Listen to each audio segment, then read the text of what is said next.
So we see it at such a rate.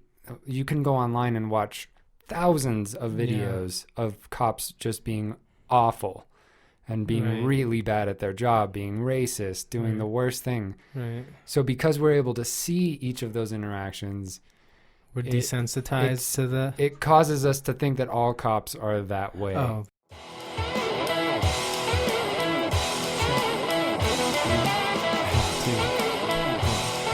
And we are here. I gotta keep myself from saying we're live. We're live. It's not live. We are talking now. This is Welcome to the Millennial Experience podcast. Today we're going to be talking about misinformation. Other people call it false news or fake news. But it's much, much better if we can all agree to just call it misinformation. There can be a lot of confusing... You can't have a very good conversation about it if you're calling it fake news. You want to call it misinformation because fake news implies like sources are false when what you should be questioning is all the information. Right. All of it. Sorry, I gotta set a timer. Oh. I'm breaking the fourth wall. Okay. Joker style. Also Deadpool. Mm-hmm. So, a perfect example of misinformation that's going on currently, what would you say? I'll give an example of misinformation in the last couple of, let's say, weeks and months. Oh, Jesus, but there's so many when I think of them. Like when I think of the COVID misinformation. Mm-hmm. But I wanted to focus more on misinformation that could be a little bit more subtle and hard to detect.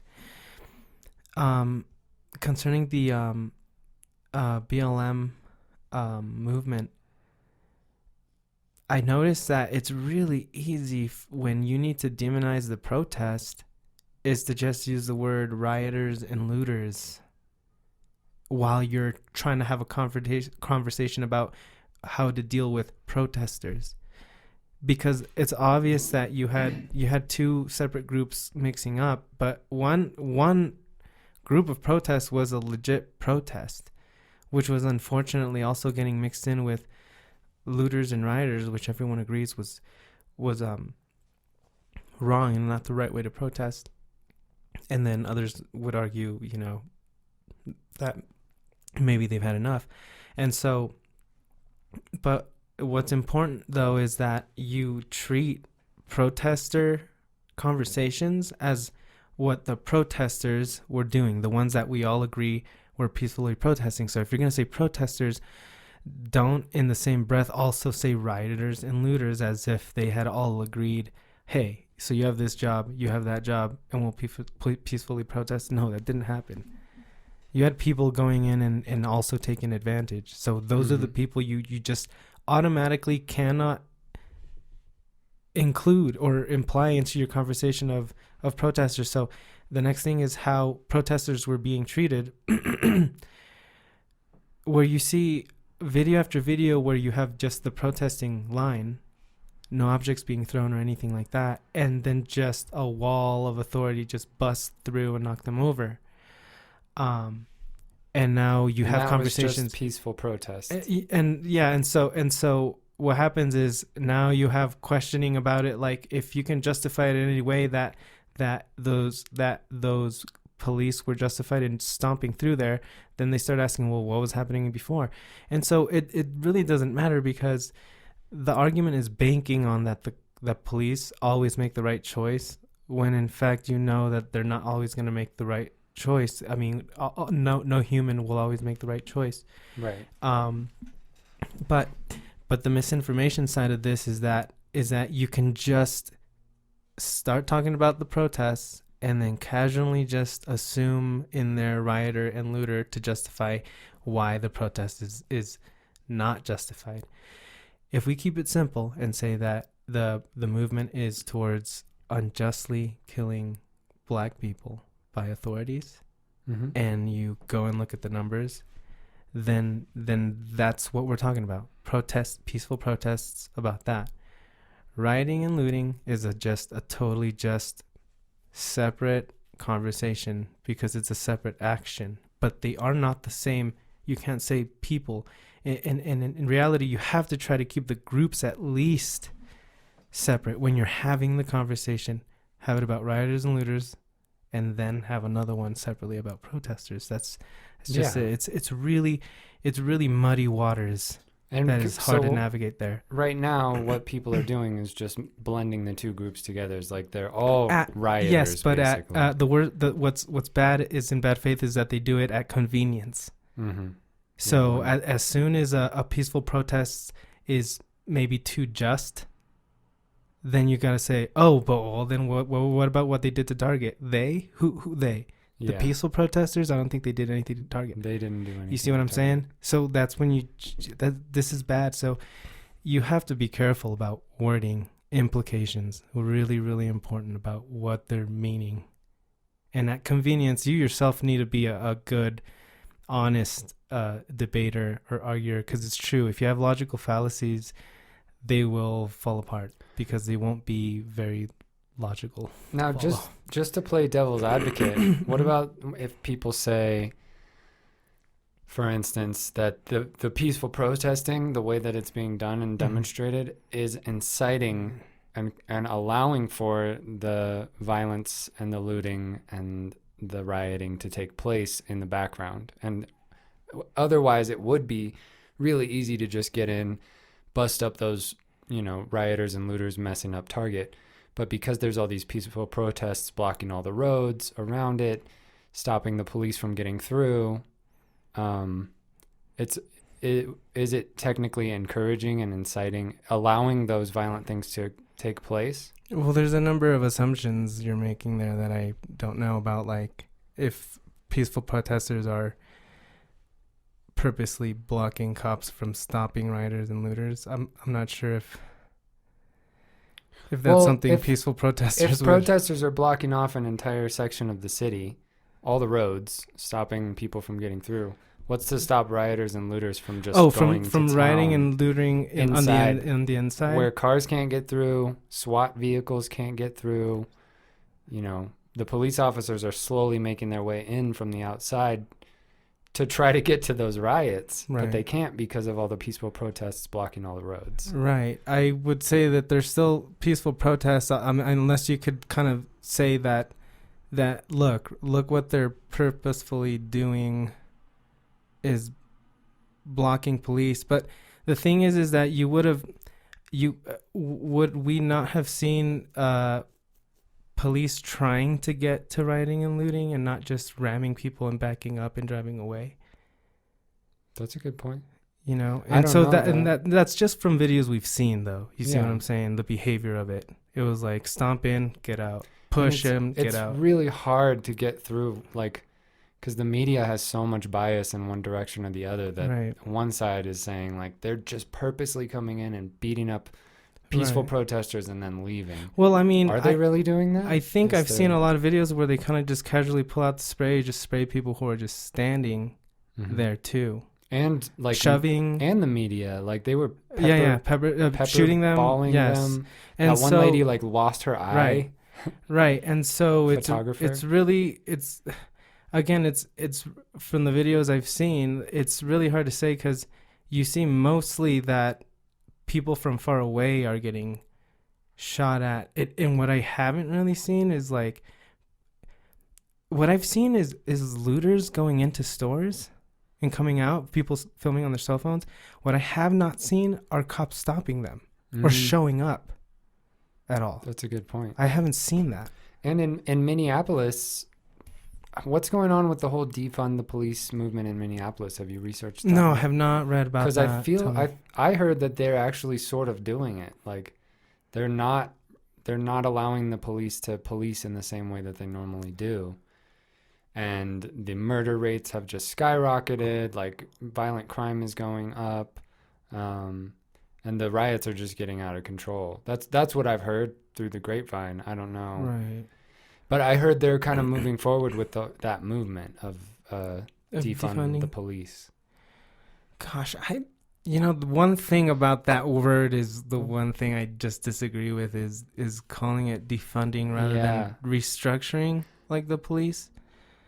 No, I think police reform is absolutely critical and needs to happen now. But I think the because of the society we live in, defund is such a negative word that you kind of like think about going into like bankruptcy.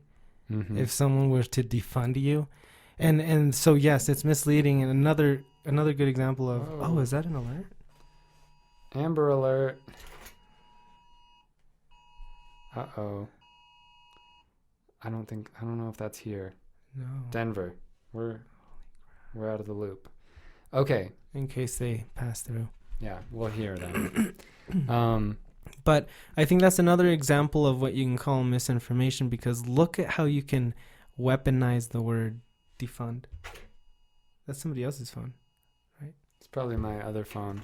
Keep talking. Okay. I gotta keep talking? Yeah.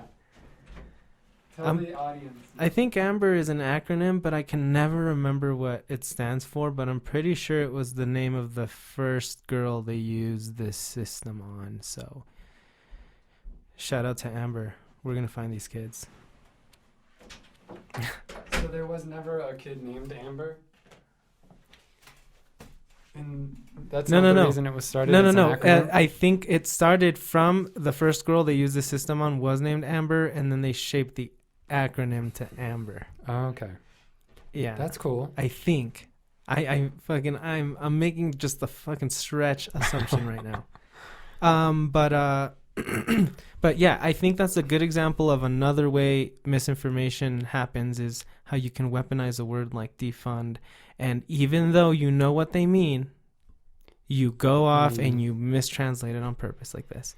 It just seems these to are me, bad things. Who started that phrase? Was it the BLM like organization, or was it just defund the police? I don't know. Because whoever decided to call it that ruined exactly what could have changed. All the good things that could have come out of this were ruined by calling it that, because obviously we can't just not fund the police at all. We're not going to just not have protection from crime that's really real. We need to reform the police. We need to change the way things are done. We need to get in there, find better ways to get rid of bad cops immediately, and stop them from getting on the force to begin with. You know, fund them better, train them better. Right. Those are all really important things that should take place. And whoever decided to call it defund the police missed an opportunity. I agree. It's sort of messed up a way to create a talking space about reforming police. Like, what can we do to take off the pressure of the things we send them to do? Mm-hmm. Who's better prepared to handle a specific situation? And it's sort of you're right, like there was kind of it really sucked to have that term because of its sort of direct definition, where it's just a hard defund. It's like it doesn't give you any flexibility to have a really, really interesting conversation about, like, you would technically be talking about reforming society as well, not just like a police system, but the way we were all going to go about our day, knowing that, like, in a certain situation, you weren't, like, I still get nervous with police driving by. And I'm not, most people feel nervous. Yeah, and it's sort of weird, but it's I know there's a certain population of the country that does not feel that way. They, in fact, feel the opposite. But I think it's an interesting conversation to have of why someone would just naturally feel like that. Someone with no criminal record, someone with no history of any, like, delinquents, anything. Yeah. Why do they still feel like that? You see what I'm saying? And I think it's social media as a big part of it. Like, there's a lot of police, and there's a lot, like, I don't know how many times. I'm assuming it's like hundreds of thousands of interactions that the police have, if not millions of interactions that they have on record with citizens every year across the country. a certain percentage of those are going to be violent. A certain percentage are going to be bad cops doing things. The thing is now with social media, someone's usually filming it, whether it's a body cam or a friend standing nearby or something. Someone's usually filming that bad cop doing the bad thing. So we see it at such a rate. You can go online and watch thousands of videos of cops just being awful and being really bad at their job, being racist, doing the worst thing. So because we're able to see each of those interactions, we're desensitized to the... It causes us to think that all cops are that way. Oh, right. Because we see that it happens You're thousands like, that's and thousands gonna happen of times. to me. It's going to happen to you. Even though statistically, I bet you it's very low. The time that I just mean overall. Though, because statistically, that small statistic is the reason that Black Lives Matter exists. It's that those bad interactions. I mean, if we could really investigate if police officers are ever under like the influence of like some amphetamine or something, like would people take that seriously? Would people who just really are really firm about how the police are funded and militarizing them, would they really care? I want to know if that would actually really matter, because I think we've seen enough videos where the police officer themselves looks way more nervous than the person they're stopping. And which jittery, and that could be related to drugs or it could be PTSD. Like, who knows about earlier that morning or a month ago, they could have walked in on some child murder and that just messed them up. And now they are nervous because, they could have been in a shooting. They could have just went head to head against a bunch of gang members with guns.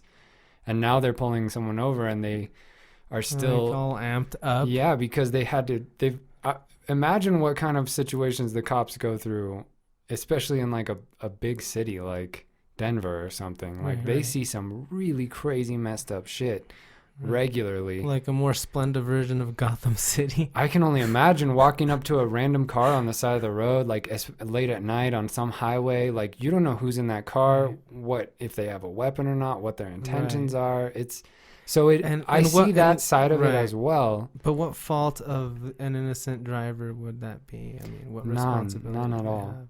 That's why cops need to be like superhuman. They've got to be better than all of us. They have to be, they need psychiatric evaluations regularly to make sure that they're okay after these crazy interactions. Right, because it's almost like, I mean, if they're going to just be treated like... Oops. Sorry. We're going to get hit with a copyright for that one. If we're training them so quick that it's basically like training a dog to hunt, then yeah, maybe we should take a deeper look at how we're training these humans to enforce the law. And if what we mean by enforce the law is, well, it's because you know it and not because you know how to tweak it, then I don't know if we can continue to say that they enforce the law. Maybe you can use some other word, but using the word enforce the law doesn't seem to be the definition in some of these interactions that we're seeing. I think it's too high a risk for someone who can just get really nervous, and if they were trained to just shoot before they shoot you, whether or not they're armed, of course, like that's always an automatic assumption you'll be able to make. If that's your justification, then you can pull your gun out at any time. But if that's what we're doing, then it's hard to say, like, where you see videos of like a cop really like bringing down like the law and the citation and everything exactly, and using like numbers and stuff, which is like, now you're talking about a cop who straight up knows his stuff, and like, before you even get to court, he's already like taking you to he's already lawyering you. So that's what I would assume a police officer should be able to do. I mean, aside from that, then it's like the training as well. Sorry, we've got to take a quick break. We're going to dive right back in just a sec.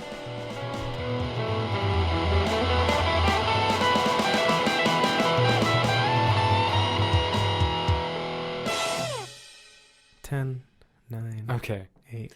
We're back. And we're back.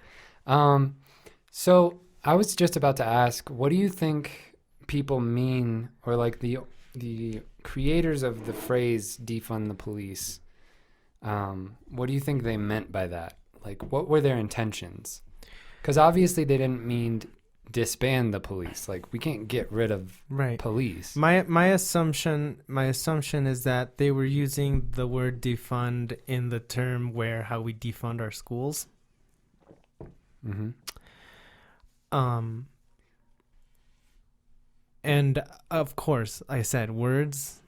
I mean, they're up to you. That's why anyone needs to be really careful about how you say something, because if somebody just squeezes in a little like, well, what about this? What about that? So in this case, you had defund the police, and it's like, oh, so you want to just take away all their money? What? You don't want to have any cops? And that's slippery slope argument, you know? Right. So misinformation.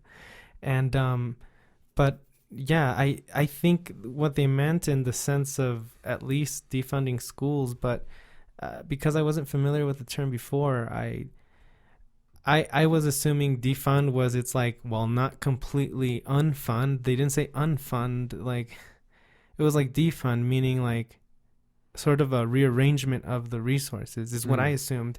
But again, like my assumption of the word defund is going to be really different. Yeah, it's going to be real different, especially my standing point is different from a conservative or a far left one. And so you're going to get people who are standing in different points when they hear the word defund the police and then their reactions. Mm-hmm. You're going to have everything from woos and cheers to exactly that. Everyone's going to run around and be a criminal. And you know, there's like a tiny bit of truth in the extremes, but it's a tiny bit of truth, and you really need to just not make the slippery slope argument, you know, where if you don't study for the test on Saturday, you're gonna be homeless on the street. Yeah. You know. So what they meant, I think they meant kind of what I assumed, maybe something more responsible. I mean, they know what they would be doing. And let alone, we're not even sure what other jobs police are sent to that aren't to a crime that you know is a crime, where it's like a 911 call. Mm-hmm. What other calls they get that aren't what you think of as a 911 call? Yeah, they have to take care of noise complaints. Like if there's a loud party going on, right? The police get called, right, with guns. Like they show up with guns to and like drunk people who might be doing drugs. Yeah. So and they try to find them doing something else potentially. Right. Like most cops probably, when they get a noise complaint called, I think you get mostly compliance, and they go, hey, you guys got to keep it down, like here, or they have to write them a ticket or whatever. And I know I would turn it the fuck down if they showed up and told me to turn it down. Yeah, I'm definitely turning it down. I'm part of the large general amount of people who would turn it down and comply. That should be your sign that you party is just about over. Yeah. Like you need to start winding down, kicking people out. It got too loud. Right. Go ahead and just end it. But I was gonna say it's such a weird time to be alive, where uttering the phrase "all lives matter" can get you fired from your job. Like you can get canceled. Your friends won't talk to you anymore. Mm-hmm. Like if you're the kind of person that says the phrase "all lives matter," which in and of itself, in any other context, would be like, well, duh. Right. But because it's done in bad faith, because it's diverting from what's being talked about. Like when people say Black Lives Matter, the analogy that I've heard that I love the most, that you've probably heard, is, let's say your house is on fire, and you run outside and go, "Help! Help! My house is on fire! I need everybody to come help." And your next door neighbor comes out and goes, "Well, what about what about my house?" When it's not on fire. It's like your house isn't on fire right now. That's why we're not giving our attention to that at the moment. Right. And I think that's a perfect analogy. For me, it's just following the source, because you see Black Lives Matter pop up after racial injustice or inequality. But then you see All Lives Matter pop up after Black Lives Matter, when All Lives Matter should really pop up first. But like, I know I've seen like videos of police also shooting like white people that weren't really part of a crime. Yeah. And so that's where I'm like, this is where then All Lives Matter would pop up, but it only pops up after Black Lives Matter, almost in bad faith. That's a good point. Like, how come whenever a white guy gets shot by the police, there isn't an All Lives Matter movement? Uprising. That's we should be rioting, or not rioting, but we should be protesting. It's like, is everyone okay with this? It's like, are the All Lives Matter people okay with that happening? Yeah. That's a good point. It seems like it's handled on a more like low level, case by case. Like, let's let the judge decide this one. Or maybe it's easy for all of them to just assume this dude was a junkie. He was crazy. Again, like all these things that they can get away with. What was he doing before the video or before they start filming? And again, it's really hard to navigate, because now what you start to see people have, and it was a point I wanted to make in the first segment. Carl Sagan always emphasized the importance of scientific literacy more than a body of knowledge, a way of thinking. And the reason that was important was what you see now is the people who start going, they see a piece of information they don't like. What is that, a .com? Sorry, I only trust the .orgs. They find that information on the .org. Oh, I don't know about that. It seems kind of sketchy. You see, so what happens is that right now we're having a battle of sources, and battle of sources isn't working because sources isn't a really good way for you to navigate through the misinformation.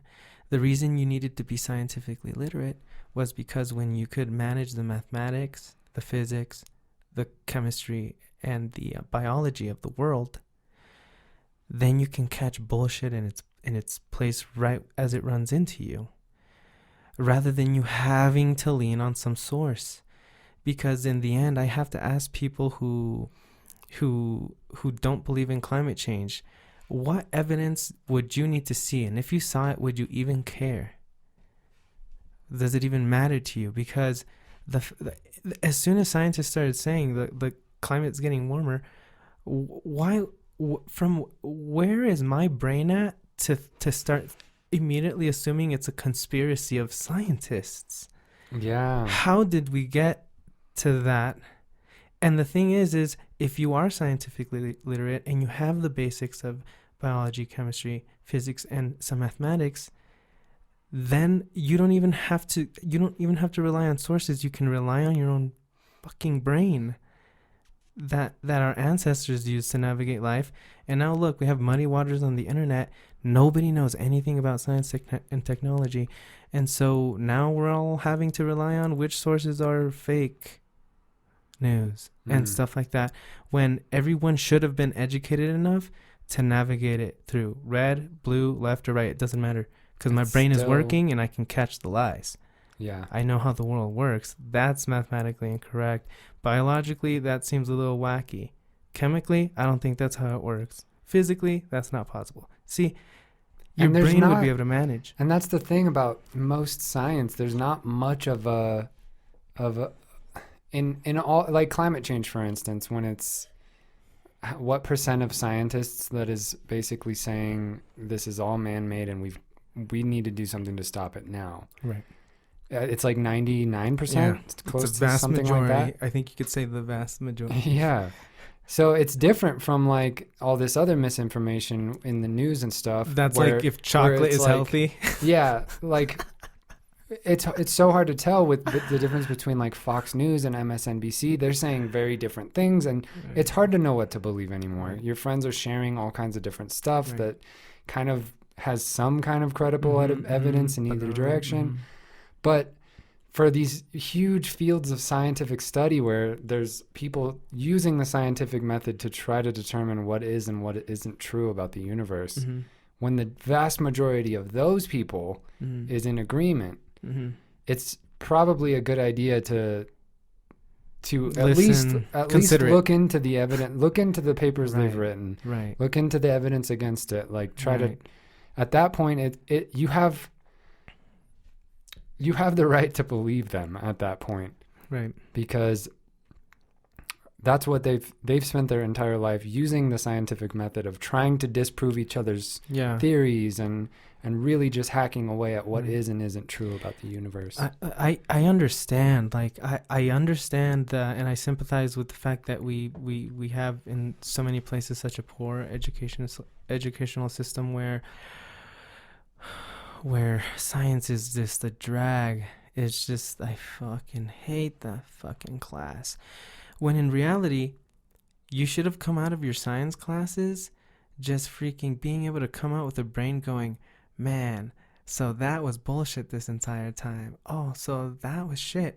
And little brains coming out skeptically and questioning things when they graduate. But it is does seem that, that elementary school and high school more prepares you to be an employee rather than like a thinker or a scientist.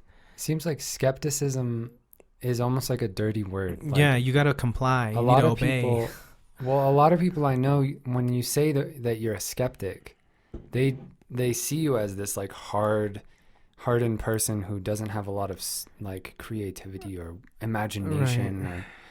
Or you come across as a really closed-minded person. When I think it's sort of the other way around, like skepticism, you're open-minded to whatever there's evidence for, right? To whatever logically makes sense. I agree, but I think people get confused because when you call him a skeptic, is it in the context of he's a climate change skeptic? Is it like that? Or is it, if you're calling someone a skeptic, it's like, so they're just going to be skeptical about everything that they hear? Where when you said skepticism, that was different because skepticism is something you're going to feel on and off about things. It's a feeling you'll get about something. It's not something you're going to do every single time and you've already decided, I'm going to be skeptical about it. Well, I think some people are like that. So when you said, when people think of a person who's skeptic. Yeah, skeptic, and it's that definition, then yes, maybe that's too hard of a rock. I don't think that's wrong though. No, it's not wrong. Having skepticism is healthy, but like what I mean is that person would still need to understand the basics of science. Otherwise, on what basis do you automatically be skeptical about it if you understand the science and you're hearing real facts? They would still need to know. So they can't just be a skeptic. They also need to know the science too. I would argue any single person who wants their opinion to be considered, you need to have some scientific and technological literacy then. Yeah. Otherwise, dude, this world is really complicated, the nature of it. And we all like to do slippery slope arguments about things. But again, that's just a sign of how bad we are at thinking, how poor our thoughts come around in a circle. And I think the basis is because of that, because we don't have that really basic science background, starting with atoms, starting with how they attach to each other and form the bigger chemical bonds, and starting from then those bigger chemical bonds creating life. We have, it's a free thinking society, but we still live in the physical constraints of the world. But that doesn't mean that just because you have to believe that the climate is changing and stuff and that you're constrained here by gravity, that doesn't mean that the wonders out there they're still infinite, even here on Earth. I mean, this is a crazy vessel just flying through space. And what are we doing down here? Hunting freaking people who smoke a little weed and like throwing them in jail? Like, why are we doing that? It's crazy. We're freaking on a flying ark. And so that's a good example of misinformation. Like simplifying it down to jailing criminals. Well, no, I just mean marijuana in general. Like the fact that none of the science supports basically how strict our laws are and how we treat it. Yeah. It's amazing. Misinformation. Yeah. As at a federal level, the way that it's still portrayed and there's this war against it. Did you hear about the origins of how, it had its racial like stereotypes? Yeah. So they said that like they would say that Mexican Mexicans would smoke it to get rid of political rivals, which is, I think, what they do whether or not they're high. But They these would are races smoke it to get rid of they would rivals? get high, and that would provoke them to go kill political rivals. Oh, And the God. other thing is, black people would get high and they would want to do stuff with white women. And yeah. and these are just like And the terrible, hippies, horrible. the hippies that were against the Vietnam War were notoriously smoking weed, doing acid. Mhm. So I heard Yeah. that the whole Reefer Madness movement sort of started around that. Like, So they can squash that. it was, first of all, I mean, they they- wanted to keep black people, from having anything good in this country. They wanted to Right. stop the hippies from protesting the war. They wanted the war. Like, they didn't want anyone opposing the war. So in order to get rid of all the hippies, to start locking up black people and Mexicans, they found out, all of these people love to smoke weed. Let's make weed a felony. Right. And then we can get rid of all of the war protesters and whatever races we don't like. And that's how the war on drugs initially started. Like, it was they all went after just... King when he spoke out on Vietnam, man. Yeah. Jeez. So that was their Yeah. way of just getting rid of the hippies and stuff. And then that became so heavily ingrained in people, Yeah. into white America, that, this evil drug is going to ruin our country. We got to make sure to lock everybody up that Right. goes anywhere near it. Meanwhile, they're, drinking a glass of whiskey every night and like a 6-pack of beer, and that's fine. It's sad, but I'm glad you mentioned that, because I did learn I did learn in school that in this country, at least, they spend like this country spends twice as much on alcohol as it does on its education, meaning where money gets spent within the people of the country. And so as people spend more on yeah. alcohol? So if you were to just like see a bubble of how much money goes to alcohol out of the pockets of America, and how much money goes to education out of the pockets of America, It's like half. it's like, yeah. And I would even go, probably it's even less than half, because I know so many more people who freaking drink and did not continue education. And not only that, people who even did get higher education, but they were drinking the whole drink. time. They still drink, yeah, and they would drink the whole time. And so this is something that we really need to look at. It's not like I'm saying that drinking is demonized, but why are we drowning ourselves in alcohol instead of being knowledgeable and being able to navigate this freaking system that we have to shovel and work all day long? Yeah.